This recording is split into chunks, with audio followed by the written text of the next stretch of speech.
مولاي صل وسلم دائما أبدا. It was at a time when darkness was at its deepest, when Allah the Almighty sent His brightest light. مولاي صل وسلم دائما أبدا على حبيبك خير الخلق كلهم. Trade was the main occupation in and surrounding Mecca, but within the city, the social and moral state of mankind was consumed with the material world. Prophet Abraham's teaching of the unity of God was forgotten and instead had been replaced with 300 idols. The base nature of humans had contaminated every relationship and lowered the respect of even the highest status.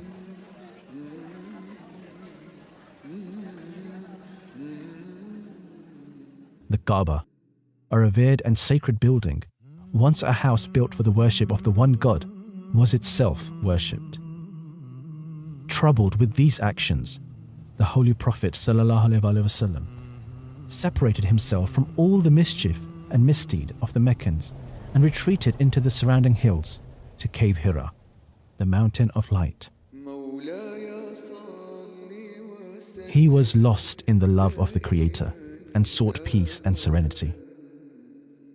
Before becoming the great prophet of Islam, he would spend weeks in solitude in Cave Hira, fasting and praying extensively, away from the idol worshippers who had taken over Makkah. Secluded from the material world and immersed in prayers, it was here that the command came. Iqra, recite. A divine messenger, the angel Gabriel, appeared in front of him and recited to him the first revelation of the Holy Quran. Iqra, recite. Recite in the name of thy Lord who created. He created man from a clot of blood. I recite. Thy Lord is most honorable and eminent, who taught man by the pen, taught man what he knew not. Over the next 23 years, Angel Gabriel would reveal the whole Quran to the Holy Prophet ﷺ.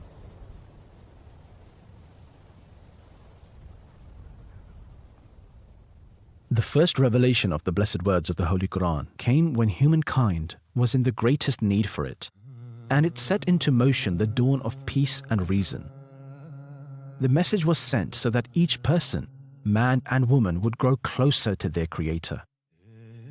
Laylatul Qadr means a night of decree, a dark passage of time in which God's attribute of Rahmaniyat manifests itself. Laylatul Qadr khayrun min alf shahr. 1,000 months, a span of 83 years, equivalent to a lifetime. Hence, this one night has far greater importance than any other in one's life. Similarly, the Holy Prophet ﷺ once stated, "Whoever establishes the prayers on the night of Qadr out of sincere faith and hoping to attain Allah's rewards, then all his past sins will be forgiven." In this we can understand why this, the Laylatul Qadr, enjoys such an elevated status. It helps to wipe clean and purify all that came before, and one emerges from that month of Ramadan like a newborn.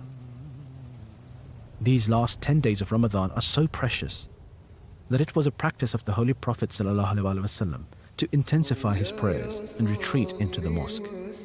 In it he spent his days in silent meditation and reflection. Muslims all around the world emulate that practice, seek Laylatul Qadr and that special connection with God for themselves. जब कौम में इत्तेफाक व इत्तेहाद मिट जाए, ख़त्म हो जाए, तो लैलतुल क़द्र भी उठा ली जाती है। सिर्फ रातें और ज़ुल्मतें ही, अंधेरे ही मुक़द्दर बनते हैं, फिर तरक्की रुक जाती है।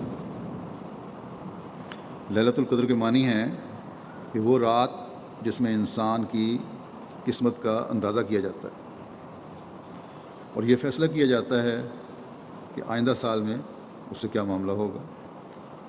वो कहाँ तक बढ़ेगा और तरक्की करेगा, क्या क्या फ़वाइद हासिल होंगे और क्या नुकसान उठाने पड़ेंगे। इंसानी तरक्की के तमाम फ़ैसले लैल यानी ज़ुल्मत में ही होते हैं। During the month of Ramadan, a Muslim progresses through the three stages: mercy, forgiveness, and salvation. This then culminates at the Laylat al-Qadr. In essence, it is a spiritual journey that is undertaken to reach some of the highest levels of a divine love.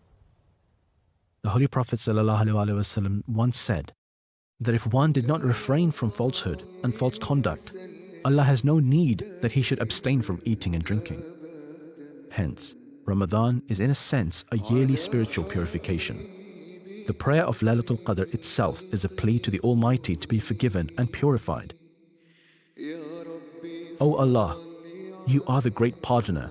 You love to pardon. Hence, I seek your pardon.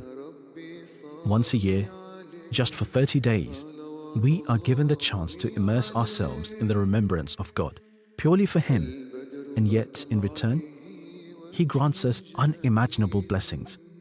Where else can we find such a profitable trade other than with Allah? It is of utmost importance to turn to Him and ask to be forgiven, guided, and blessed, since He says, I am near. I answer the prayer of the supplicant when he prays to me.